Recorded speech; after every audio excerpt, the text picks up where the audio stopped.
This message is intended as a reminder that we are not licensed professionals, not psychiatrists or psychologists. If you have a serious problem, please seek professional help. The National Suicide Hotline is 1-800-273-8255. That's 1-800-273-8255.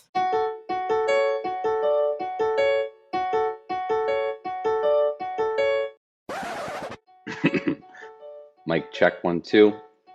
Mic check 1 2. Hearing all these letters read aloud by damsels not in distress. Host came to impress. Bitch, check your DMs. This is hot off the press. Hello. How are you? I'm good. I'm excited because today we are going to tell you about some of our firsts, because our guest today was inspired to start her podcast based on some of her firsts, which we'll let her talk to you about later. But we're going to talk about some of ours. So, Chloe, I want to hear about what your first kiss story was. Okay, it was actually kind of cute. So this kid had moved to our hometown. Like, he was kind of like a military brat. And you have to get this name. His name was Beckett Bayer. Okay. I feel like that's a mouthful of a name. Yes. If he ever listens, what's up, Beckett? You probably don't remember this. That was your first kiss. And he was neighbors with one of my very good friends, Gabby. And I just remember, like, one day, like, we were all playing, and it was like she lived right across the street from our elementary school. And I think she truth or dared us to go down in like the stairwell of the elementary school and kiss. And we did. I don't remember anything about it. It was probably just a peck, I would assume. We were elementary school, yeah. Yeah, we were in like 5th grade. But it was kind of a cute story because I don't know, it was like in like the little steps, like going into the cafeteria of our elementary school. And I was like, oh, I'll never forget that. Like, I'll always know it'll be there. But then our elementary school got demolished to make it a church parking lot. So yeah. But yeah, I don't know. That was kind of cute and special, I guess. Okay, now I'm ready to hear about yours. Well, mine feels like very telling of how I would be and my life would be. I was in 7th grade and we had just gone for a lovely walk, and we were now sitting on a bench when we had our first kiss, and we kissed, and then I told him that he was doing it wrong. Obviously, I had no idea what was right, but however he was doing it, it seemed wrong. So, wait, had you done any research beforehand since you had never? It just didn't seem right. Like, sorry, that's not good enough. It was really funny because it was like, and then I was like, I don't think you're doing this right. Well, that's nice. First kiss stories. Yeah. So let's go talk to our guest today, because I think she has some very interesting firsts to tell you all about today. All right. We're so excited to welcome Remy Kassimir to the podcast today. Thanks for joining us. Hi, guys. I'm so happy for being here. Remy is the How Come podcast host. We Really Love Island, seen on Netflix Explained, and a comedian. You were having like a virtual comedy club there for a little bit, right? Yeah, I still have Remy's Comedy Club on Instagram. It was like when everybody was really taking lockdown seriously. It was running like every Wednesday, every Saturday, and it was so fun. I'll probably bring it back. Yeah, for sure. It looked awesome. And I was seeing that like Time Magazine covered it. Yeah, that was insane. I was like, do you guys not have stuff to write about? No, that's really cool. So, yeah, I feel like I originally discovered you because of the How Come podcast. If you want to start by telling people a little bit about that, that'd be awesome. Yeah, so I started How Come because I had never had an orgasm before, like not with a partner, not alone, never. I was 27 when I conceptualized the idea of the podcast. I was already doing stand-up comedy for about like 3 years. And so I was like accustomed to talking about myself like openly. But I've had a very strange relationship with the female orgasm, like the concept of it even. Like when I was younger, I just genuinely didn't think it existed, or I thought if you had them, like you were just like the luckiest woman in the world. And so I was kind of like under the impression that most women weren't having them and that I wasn't weird at all. And then I was just kind of like resigned to that. And I was like, whatever. And then when I was doing more and more stand up, I was seeing these women my age, my level of stand up, talking about their orgasms, like in a very candid way. And I would always run up to them after shows and I'd be like, well, that joke about the 5 orgasms was so great. Like, that was so funny. And they'd be like, that wasn't the joke, part of the joke. And I'd be like, oh shit. Like, so you're really coming. And they're like, yeah, like, are you not? And then they'd usually like take pity on me or like try to like empathize and like give me these informal assignments that I should go home and like do. And sometimes I would like do them, but most of the time I would like give up in between because I was so sad and feeling so broken, or just not approach the situation at all because I was like, this isn't going to happen. Like, it never has. I'm fucking 27. Like, I must just be like broken, like physically or mentally or something. Like, I got to like a pretty dark place. And then I eventually like opened up to my younger sister and I was like, can you do this? Like, have you ever? And she was like, I have actually. And I was like, okay, so it's probably physically possible for me. And it might just be like a mental thing that I need to like push past.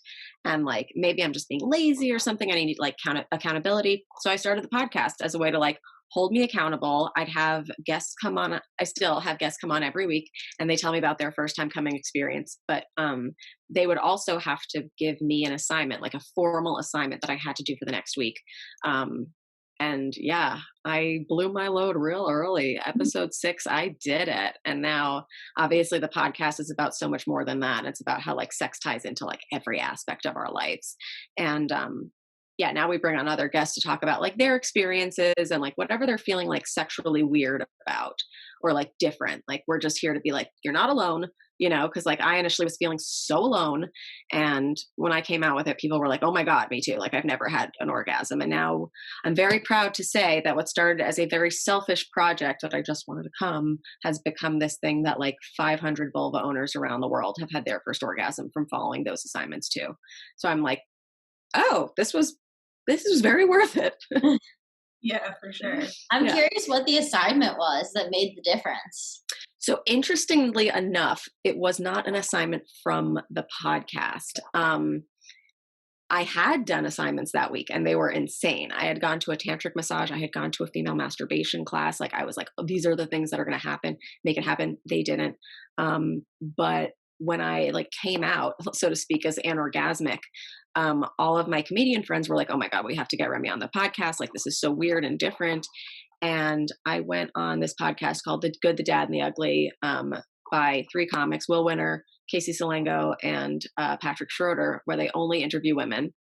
And they were like, have you heard of this sex toy? Like, our friend Rachel Sennett used it. She had never she had never had an orgasm before. And then she used this thing and like, you should order it. And I ordered it like that afternoon and it like happened. And yeah, so the toy, which I'm sure everybody's wondering, like, what was this thing? Was an air pulse arouser or a clitoral stimulator that is not just a vibrator. It's not just something that goes zzz. It is literally like, some people will call them like clit vacuums. They should not be called that. But essentially, like, that's what you're picturing, is like a little tiny circle that you put over your clit and it like sucks it and it gives it like the best tiny blowjob you've ever had in your life. I call them orgasm dementors because they just like suck your soul out of your body. You're like, oh my God. Like, it changed my whole life. And now, like, I recommend them to everybody and they're like pretty foolproof. No, they are. I have one. Yeah. It's called like the womanizer or something, right? Which is so that was the first one that was recommended to me. And I don't really recommend that one anymore. It is the one that like made it happen, but the similar technology is in other toys that are way more affordable. And like, yeah, it was becoming tough for me to be like, hey, you're having like this massive issue that could change your life. Like, shell out $200. Like, no, there's ones that are like $45. The girl's best friend from Sweet Vibrations. If you use promo code HowCome, you can get even 15% off. It's fabulous. I love it.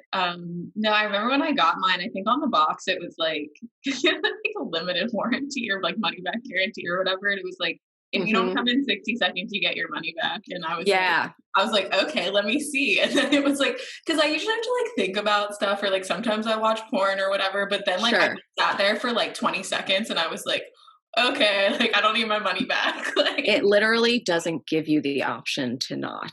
yeah, right. Like that was the thing that like a lot of people are like, oh, like mentally it's so hard for me to like push past it. I'm like, me too, me too. Like this doesn't like the mental part is like taken out of it because your body is just like convulsing. Yeah. Like I like squirted the first time. That's Like amazing. everywhere. And then I started crying. Like it was just so much liquid. Like it was like not cute. But it was fun. Yeah. That's amazing. You were able to make it happen on your own. Did it help you to start being able to with other people?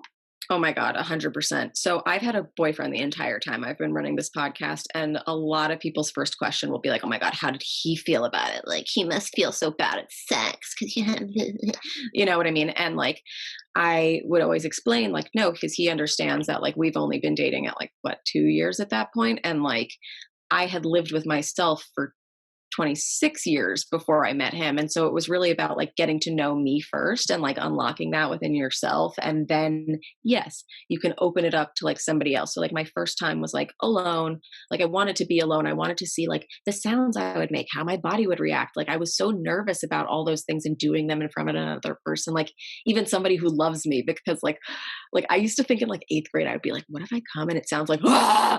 You know, like, like just these like scary things were like, what if I come and I shit? Like what if I'm just like fucking disgusting when it happens? And so, yeah, I think it was best to do it alone and then like really be like, I like this and I'm ready to show this to somebody else. And also like, I know the moves that I like and I figured that out alone. And like, sometimes when you're with another person, specifically a guy, if it's like a guy girl relationship, we have this like thing in our heads that like I don't know where it came from, but it was like that guys are going to be the ones who are good at sex. They're just going to do a bunch of stuff to you and like you're going to figure it out. And then like oftentimes they think that that's their job to like come in and do stuff to you. And like in the beginning, like my boyfriend would come in and try to like move the toy around and I'd be like, honey, stop. Like you're just here to hug me at this point. Like you don't know how to work the equipment. I do. And like, I love the moral support and like, you can kiss me. And like, sometimes that's my favorite thing is just to be like hugged and kissed and like do everything myself.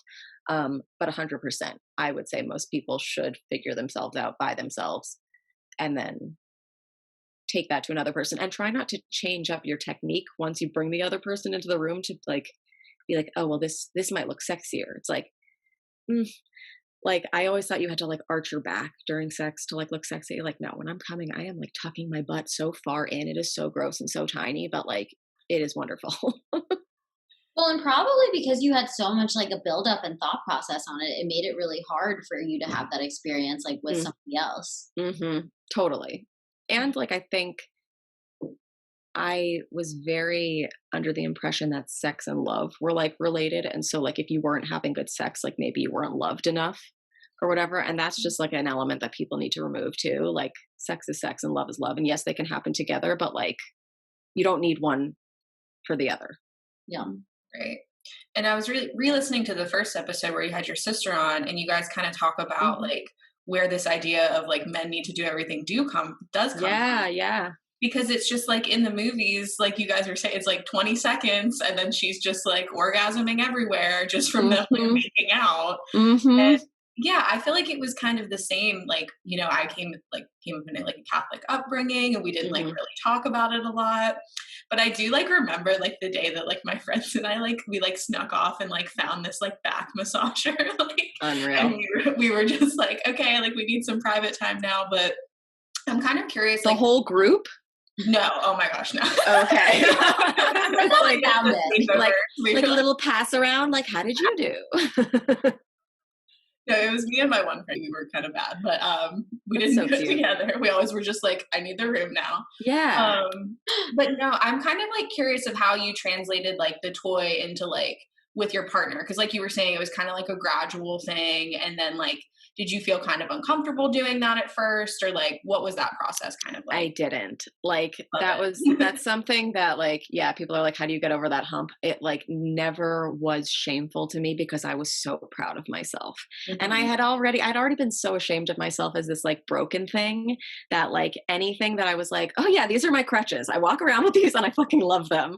And you're going to love them too. But like, yeah, and he was part of the process, and like thrilled to watch. That's like another thing that like guys will say things like, "Oh, sex toys, they're like replacing our jobs or whatever." And it's like, no, they're making your job easier, more fun, like less burdensome for you to think like that it's all about you. Like no person should be responsible for your pleasure, your happiness. Ultimately, you are responsible for your pleasure, and they're there to like aid you and not ignore you when you ask for what you want. Um, so he loves it. And like the orgasms that you have, like as you know, like from those are just like different than any other toy. They're different from manual stimulation. Like to be able to witness one of those as like a partner is like really fun. And so like he always made me feel that way about it. Never like, oh, it's replacing me. It was always like, oh, this is amazing. I'm so happy for you. Like, let's go. Yeah. Yeah. So the toys are always present then. Yeah. Yeah. I'm like, I don't like to say I'm a lazy masturbator, but like I'm not the most active person in life. I don't run. I don't cook. You know, like I don't wash dishes by hand. I put them in a dishwasher. So I like to use toys rather. I have done it like at the request of the listeners. They really wanted me to do it manually once, so I did. It took a very long time, and I don't have time for that. Yeah. No, because I was gonna ask, I actually feel like I don't know that I've ever gotten off from like the act of sex. Like I feel like I always need like some Yeah, support. I don't Like, think and but I most. know some of my friends do, and like different things work for different people. But I said my one friend was like, what did she say she does? She stacks up pillows, and she was like, I just put my like butt up really high in the air, and then like them going in deeper helps her. So you're saying from like vaginal sex you haven't? Yeah, I don't. Yeah, I've never, yeah. But yeah. that's, as you know, not super common. Only 8 to 25% of women can, or vulva owners can come from just vaginal stimulation alone. And what we learned is that that's like because of the structure of the clitoris, like we just think of it as this like tiny little knob, a little bump at the front of your mons or whatever, but like actually it goes 4 inches back into your body, and then it straddles the vaginal opening, and it just sits there like a little cowboy. And some people's cowboys' legs are very close to the vaginal opening, and some of them sit further out. And so those 8 to 25% of women who are having quote unquote vaginal orgasms, it's not the vagina that's having the orgasm. It's the clitoris that's sitting so close to it that it's the penis is rubbing it from the inside. And so that can happen in the other percentage of us, but what we need is for the external clit to be stimulated, and then those legs will usually expand, and then that little chunky leg will touch all of a sudden, and like it makes it easier. But I don't think it's fair for most vulva owners to expect penis vagina or dildo vagina coming. It's not gonna, I mean, it's not gonna, but like, yeah. I used to read those Cosmo articles that were about like finding your G spot. Like I tried really hard, but it's going to be a different spot in every person because of how your clit is constructed. I don't remember who said it, but somebody was like, everyone is a snowflake. Like you just have to figure out like your construction. Yeah. That's like honestly the best and most concise way I've ever heard it explained. Thank you. I have a lot of practice. Yeah. I do think it's interesting how there's so much like shame surrounding women and sex. Yeah, and it's interesting that you say that too, because now I'm thinking about the fact that like there used to be this big thing around like, oh, sex the first time is going to hurt. And now I'm thinking, I think it's because most of us were doing it before we were ready, before we really wanted to, and that sex hurts, and we're doing it with people who don't necessarily like care too much about our well-being or our pleasure, so there was no warm-up. Like I remember the first time I had sex, it was literally I was just trying to get it in, like so hot, like, and I really thought that like that's all sex was, is like the woman is the whole. And like I remember like training for sex, basically. Like I really wasn't masturbating for my pleasure. I was training to fit something up there or whatever. And yeah, like there is a shame to that when you're doing an act that's not for you. Yeah. Or that you're taught that women don't have sex because they like it, they do it to get a guy or whatever. Like, it's just such an opposite narrative of how I actually feel about it, and how like I've had boyfriends and I've always had a higher sex drive. Hmm. Like I've totally turned everything I ever anticipated on its head. Mm-hmm. And I think a lot of women are feeling that. They're like, wait, I'm super horny and that's super normal. Yeah. Yeah, because I'm thinking back to like the first time I had sex too. Just bringing it out of the vault. Where I buried it. No, I'm kidding. But I do feel like it was kind of like my friend did it at the time, and I was like, okay, my turn. And like, I remember just like wanting to get like the whole like popping of the cherry. I just wanted to get it over. Just want to get over with. Yeah. And that's such a and the way that guys are approaching it, like sometimes it could be that same thing of like peer pressure, like you're a prude, you're the last virgin standing or whatever, like time to get it over with. But the end goal is an orgasm. Mm-hmm. Like you do get taught about men's orgasms in health class, and you don't really get taught about women's orgasms. And like I just remember, like we even learned about like blue balls and like this immense guilt that women should have if like you riled him up and then didn't finish him off or whatever. And like no one talks about blue clit. Like first of all, neither of them exist. Like finish yourself off. Right, exactly. Nobody has to do that for you. Go in the bathroom. Like I'm sure she doesn't mind. But yeah, I feel very slighted by how we grew up. Yeah. It's funny because I went to a Quaker school and in New York? In Pennsylvania. Oh, okay. I was going to be like, I know where we went to school. But we were taught that actually like our sex educator is like has given TED Talks about sex and everything because his method is that sex is like a pizza, and the way that you talk about sex, like the way you talk about pizza is like, do you want pepperoni in your pizza? Do you want sauce on your pizza? So it's a conversation about it so that it's like consensual. Like you would never just like order a pizza with peppers for somebody without asking if they liked peppers, you know? Yeah. I felt like that was a really healthy way of doing it that I wish like more people could have had.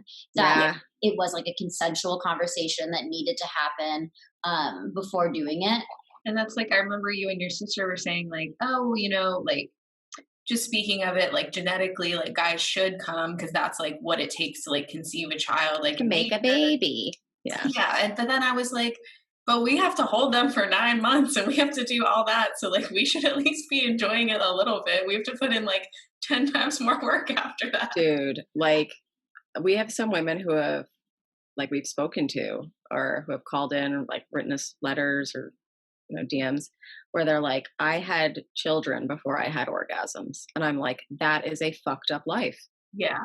Like, that's not fair. Of course, women were going crazy back in the old days because they had no jobs, no money, no orgasms. They just had to carry kids around and be like nobody teaches you either how much of a stress release and how medically important orgasms are to vulva owners. Like you know that guys have to release them because like it's great for serotonin, it's great for your like your mental health or whatever, but like it's the same for us. Like I feel differently on days that I can release. It's a release. It's like crying, like you wouldn't be like, I mean, I guess they do say men shouldn't cry, but like we're over that now. Like everybody's entitled to all of their releases. No, for sure.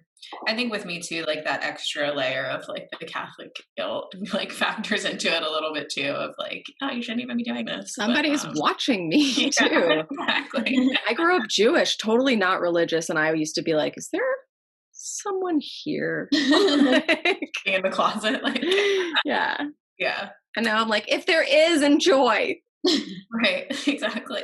So speaking of like not doing it with people that are special, it seems like you do have someone special in your life. So can you tell us a little bit about the story of how you met your boyfriend and how that came to be? Oh my God, it's the worst story ever. No, I'm just kidding. It's a long story. But we basically met through comedy. He's a stand-up comic as well. We met at one of his shows. He offered to smoke me out. I said yes. It was like instant love on my end, not so much on his. We had very casual sex for about a year because I was basically just like mooning over him and like following him around and shit. And he also thought I was hot and he liked having sex with me and he thought I was a good hang. But he was not looking for a relationship at the time. He was like, he had just gotten out of like a really like, well, actually, no, he'd gotten out of like a rebound from a serious one, but like basically, like this was his time to like sow his oats. He really wasn't looking for a serious something. And I wasn't either, but I just like was obsessed with him. And I was like, I'm going to make this happen. And yeah, it wasn't a great first year for my mental health because he wasn't reciprocating the feelings. But I also wasn't very open about the feelings. Like I was playing this like very like cat and mouse, like trying to seem too cool and like whatever. I think like at some point he started dating somebody else, like one of the other girls he was hooking up with because she simply asked. Like she was like, I'd like to be exclusive. And he was like, okay. And he was like, Remy, we can't hook up anymore. I'm exclusive with this one now. And I was like, what a shame. And they broke up like quickly and then he came back and I was like, huzzah. And then we got pregnant. And that was crazy because I told him and I didn't get the response that I wanted. I didn't get this like, oh, hug. Like I would have expected like a hug and like, are you okay? And like, now I'm dating you. No, but it was just kind of like, ugh, like, okay, well, we need to take care of this. And like very like matter of fact and not really like nice to me as a person, I thought. And then my sister got involved again because her and I were out for her birthday and like, we're so drunk. It was like 4 a.m. or something. And I was like, do you want to go to after hours at the place that he's at and like meet him? And she was like, do I? Like, I'm going to give this guy a piece of my mind. And I was like, Charlotte, this is Ben. Ben, this is Charlotte. And she like went in. She was like, you are a piece of shit. You need to treat my sister so much better. Like she is a queen. She is pregnant. You asked her to get you beer and cigarettes. You didn't even ask how she was, you know, like what the fuck is wrong with you? And I was like, yeah, and kiss me on the mouth more. And he was like, what? Like, but literally like just verbalizing that, like somebody saying like Remy cares and me kind of being like, yeah, I care. He did like a complete 180. He took really good care of me like the week leading up to my abortion. He took me to it. And then we like really didn't separate after that. Like we just like spent more time together and like I felt like it was like that conversation. He finally saw me as like a human being. And yeah, now we've been together for like 5 years and I live with his parents. But wow. It's funny that you just needed to like verbalize it and he was like, oh, okay. Like, yeah. And like, I've even said to him or like in the beginning of our relationship, I was like, oh, like, I'm clearly like the second choice because you started dating that other girl or whatever. And he's like, dude, she asked. Like, you never said. Like, you had a full, like, I also had other people I was hooking up with at the time because, like, A, I wanted to, and B, like, we weren't exclusive. But, like, he was like, I didn't know. Like, I thought we were all having a good time. Lauren, you kind of touched on, like, your boyfriend at first didn't really want something serious, right? Oh yeah, I've also been with my boyfriend for 5 years. But the first year of us dating, I really had to convince him to date me because he, I think sort of similar to your boyfriend, was like sowing his wild oats. He had a really awful relationship like leading up to it. Mine too. Yeah, and I think he was kind of scarred from that. And he was a senior in college when we met. So yeah, he just needed to like have fun and do his own thing. I laugh because like our story of him like actually agreeing to be my boyfriend was him like face planted in the bed. And I was like, so like, are you going to be my boyfriend now? And he was like, I guess so. Like, in the pillow. See, mine was cry. Like that wasn't the are you my boyfriend conversation. That was like, okay, now you're dating Remy, but like not boyfriend. The boyfriend conversation, we were like in bed and I started crying about something because like he had hurt my feelings or so. And then he was like, I'm sorry. And I was like, and can you also like call me your girlfriend? And he was like, I do. And I was like, oh, okay. Like, could you just sign that right here just to make sure? Can you just tell people? And he's like, yeah, I do. Aw. Could you just tell me? Aw, well, we love that for the two of you.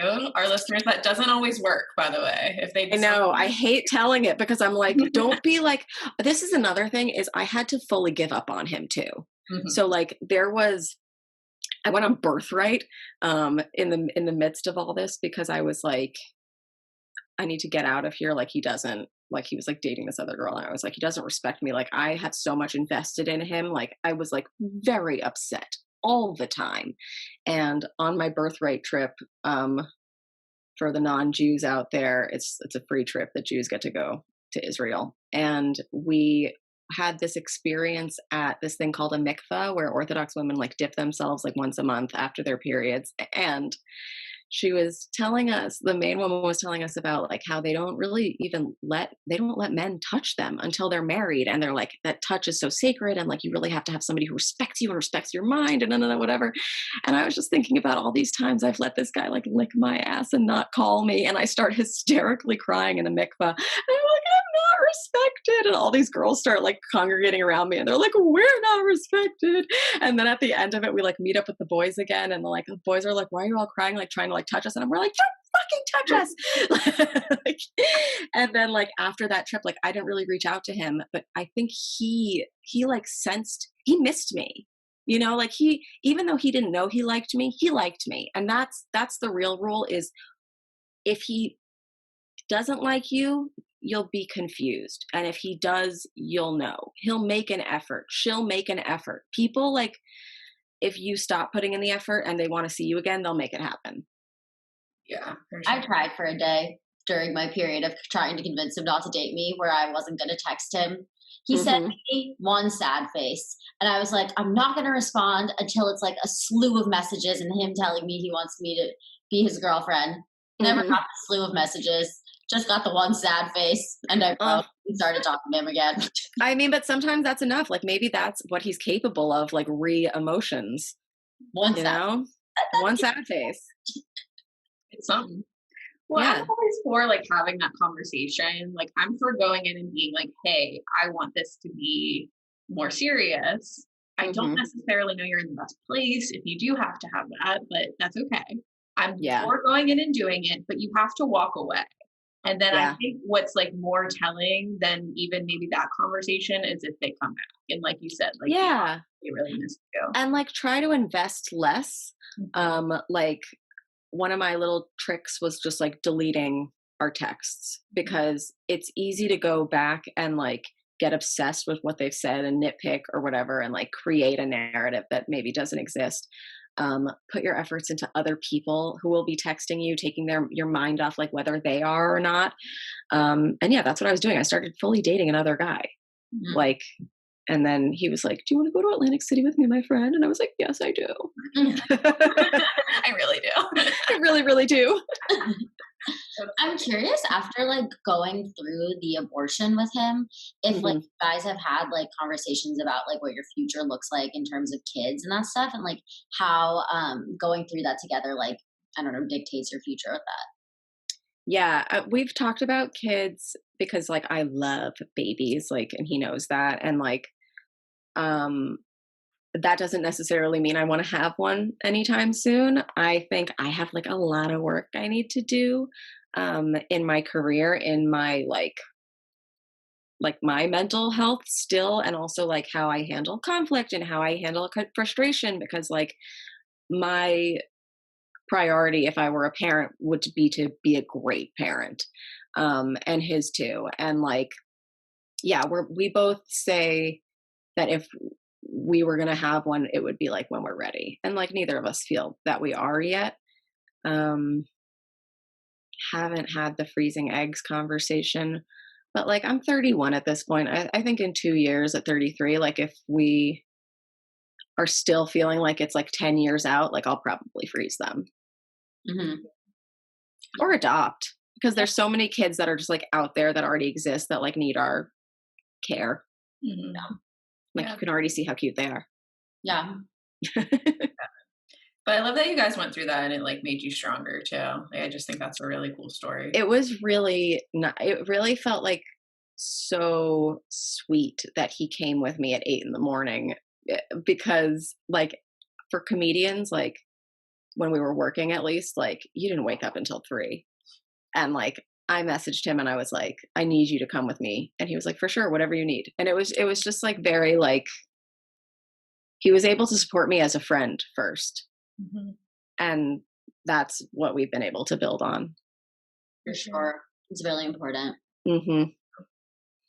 Well, I was going to say, it sounds like you guys are good communicators, but someone that's having a hard time communicating with their partner is our letter writer today. So it says, Dear Damsels, ever since I can remember, I've had trouble orgasming. My partners always seem to get there just fine, but I rarely ever do, at least from traditional sex. The only thing that ever gets me there is using a vibrator during my personal time, and I worry that I've cursed myself by relying on it too much. Not to mention, all of this has me so up in my head during the deed that the overthinking alone is enough to kill anyone's mood. I mentioned this issue to the guy I'm currently sleeping with and asked if he'd be willing to incorporate a vibrator into the bedroom. He seemed hesitant, but agreed. I haven't had the courage to pull it out yet. His hesitancy just made things awkward, in my opinion. I mean, it was already an awkward ask for me, so for him to not be on board just makes me feel even more tense. What do I do? Sincerely, Stuck in my head. Okay, Stuck in your head. You sound like me 3 years ago. It's okay. We've gone through this. It's fine. You're fine. All the things you're feeling are so fucking normal. And I'm so proud of you for even like bringing it up to him. That is like the first step. Like, high five. Good job. And he said yes. And the thing is like, even if he wasn't like super enthusiastic about this, you want them to be enthusiastic.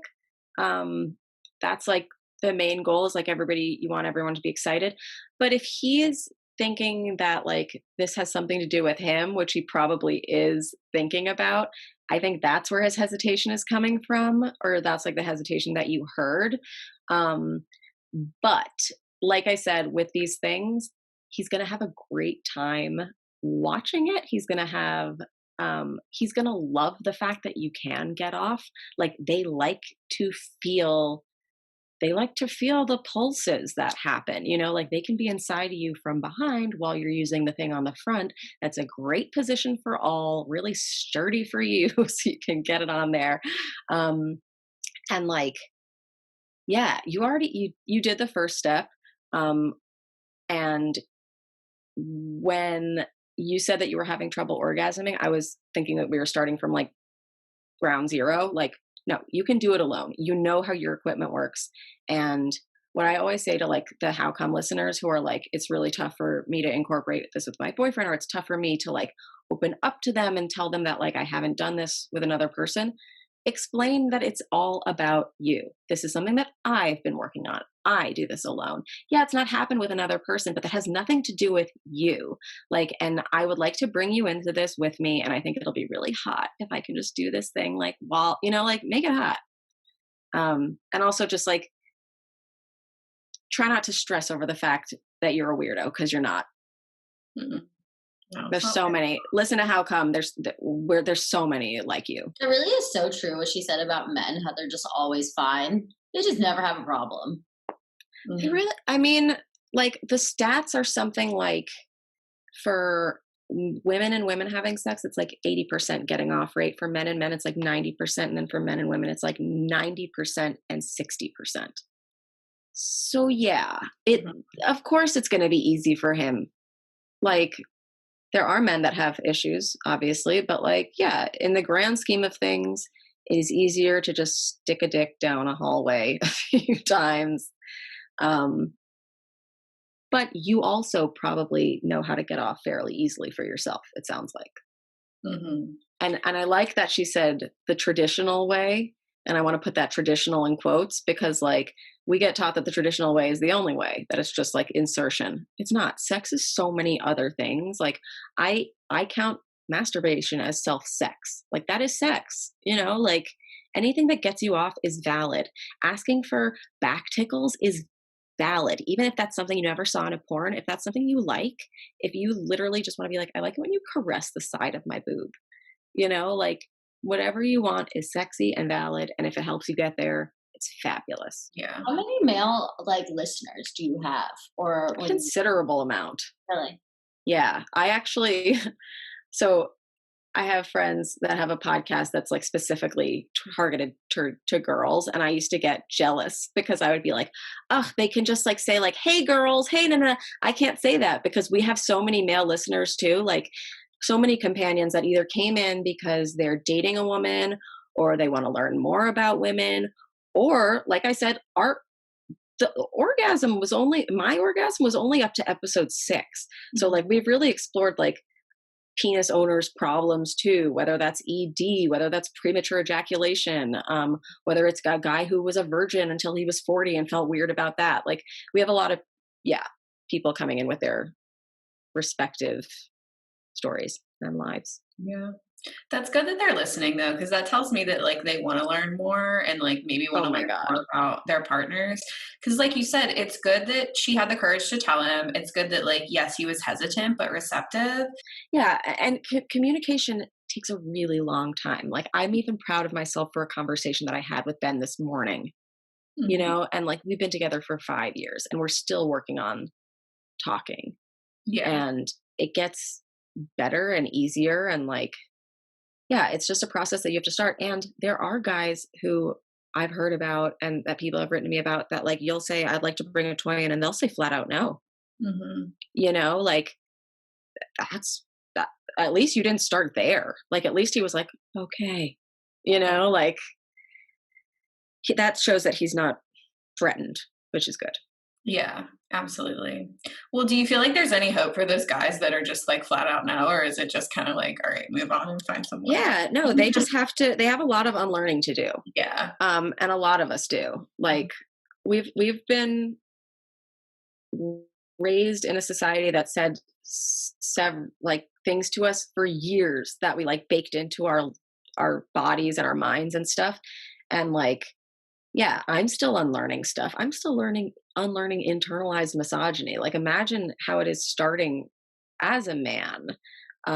Like toxic masculinity doesn't just hurt women, it hurts men who like otherwise would not be toxic. And so I think listening to podcasts like ours, getting perspectives from other people, like the willingness even to learn, like when somebody starts listening to How Come, I kind of know that they're a good dude. Mm-hmm. You know, like some of our listeners like have given books to guys that are like, oh, this is how to like eat out better. And like the guys who like say flat out no, like maybe we don't want to spend the time fixing them right now. Like maybe they need to go out and fix themselves for a little. For sure. Didn't you just post that one meme today about DJ Khaled? Was that you that posted that? Oh my God, that was not today. That was a while ago. But remember when he was like, ooh, I never eat pussy. And then a bunch of guys were like, yes. And then women kept dating those guys. And I was like, what? Like, imagine if a female rapper was like, yeah, I don't give blowjobs. And girls were like, yes. Like, what? Right. I think we've been brought up to think that like the man is the prize at the end of the day. It's like what you're trying to do is like reel him in and like he's going to complete your life. And like the way I used to think about things, and especially like sexuality, is I was like, I need to make myself somebody that men are attracted to. And once I mold myself to be that, then they will come. And now it's like, no, I need to make myself somebody that I am attracted to, somebody that I love every day, somebody that I think is fantastic. And then the person that comes already likes me. Like I was genuinely terrified of marriage because what you heard was like, you trap a man, you don't let him know how gross you are, you never shit in front of him. Like, I'm like, you're telling me the closest person in your life you have to lie to all the time? Like, hell no. We are farting up a storm. We are having the best time.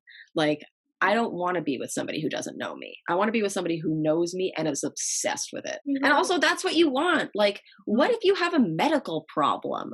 I have IBS. Yeah. My friend Joey, I just had on How Come, and he's got a new girlfriend and he's got IBS. And I'm like, when did you guys start talking about it? He's like, early. Like, we had to. Yeah. Like, it's part of me. No, that's how I feel. I always felt like if people couldn't handle that part of me, that like, then you weren't understanding me fully. Because like my problems like feel like they are part of me. Or like if you're a type of person that's like girls aren't supposed to burp or fart, I'm like, then you don't see them as humans. Yeah. Women are human beings. Like, they're not just there to look at and to make kids. And the sex is better when women see themselves as humans. You know, like, they ask for weirder shit. You'll have better sex with women if you treat them like humans, is what I'm saying. No, it's so true. I will say those Lauren introduced me to all these fiber products, and I'm by myself in quarantine, so I'm fine. And I've been like, but they have been making me smell like I don't even enjoy the smell of my own fart. So I'm like, if you're eating them around Brian, he must really love you. It's true, he does. And like, yeah, I had somebody I dated for like 2.5 years. I never was like clear on like whether he liked me or not. Like, now I'm like, he loves me. Yeah, for sure. It's like you said, I think it all goes back to, if they like you, you'll know. If not, you'll be confused. I love that advice. And the same goes for orgasms. If you are thinking to yourself, I don't think I've ever had an orgasm, if you had one, you'd know. Yeah. I know it's annoying to hear. If I had my ex we did try to work on it. I was like 22 or something. I'd be like, oh yeah, I'd really want to have an orgasm. And we worked on it a little bit. And he started looking things up, being like, oh, on Google it says that, maybe you're just having them and you're not feeling them or whatever. Like, if you get a rash on your chest, then maybe you had one and you just didn't know. No. If you had one, you will know. Don't let anybody try to convince you otherwise. Yeah, I love he's trying to research away his inability to do that. No. You have a rash. You came. I'm like, no, I'm allergic to you. Sure sign. Yeah. Well, Remy, you've been so awesome. Tell people where they can find you. Thank you guys so much for having me. You guys can find me on the internet. I'm on Instagram, Twitter, TikTok at Remy Kassimir. The podcast is How Come, spelled the inappropriate way that young boys would spell it. It's on all of the podcast players. If you want to follow us, we do a lot of like polls throughout the week at How Come Podcast on Instagram. And there's also a TikTok. And I have a whole other podcast. It's still sexy. But if you're more into reality TV and you are lonely, especially during this time inside, and you need a new show to binge watch, come over to We Really Love Island, where we watch the British reality show phenomenon Love Island, and we recap the episodes and we teach you British slang. It's a real fun time. My boyfriend loves that show. He's about to be your biggest fan. It's the most interesting anthropological experiment I've ever seen. And the hottest people. But like you said, the kids on TikTok are going crazy for it. So it's all on Hulu. On Hulu, okay. But only start when like you have free time, because it's crack. You'll get sucked in. Yeah. Okay. All right, Remy. Well, thank you so much. This has been great. Thank you for letting me come on your show. We have big news, everybody. I'm setting Chloe up with an anesthesiologist. We're going to talk about it? Oh my gosh. We don't have to, but I highly doubt he listens to this podcast. No, but I was going over this with my neighbor last night, and I had mentioned to her that you had mentioned about the anesthesiologist, and she was like, ask her right now. And I was like, I don't know. I never want people to feel like weird or obligated or anything like that, but you've kind of been pushing for this for a while. I don't feel weird at all. I don't think it's like in the least bit weird. And I always have this thing of like, what if it doesn't work out? Like, then is it And weird? it doesn't work out. You're very two separate entities of my life that will never cross. Okay. Well, yes, Lauren's setting me up with an anesthesiologist. I was going to talk to you offline, but what's your strategy? How are you going to do it? I don't think that like texting or anything is the right strategy. I think the right strategy is like when the world allows us to reconvene, that we meet in person, like we do an event. Oh, I see. I thought you were just going to send him like a picture of me. Oh, well, I'm going to do that. Like, I'm going to let him know that, like, this is what it is. But yeah. I just think that, like, I'll be, like, cool and casual. Like, yeah, we're all having a party at my place. And, like, my two friends are here. And then, bada bing, bada boom. When the world is normal. So coming 2022, The vaccine, though, is roaring through, Chloe. I don't know what you've been reading, but I read a Washington Post article that you could put yourself in line for the vaccine, and I was like 700,000 something in line for it. Yeah, but they're making moves. I don't know. Joey B's about to take over, baby, and he's about to make some waves. Which we're excited about. Write us your damn letters. Write us the letters, do all those good things, and it's going down in the DMs. bye.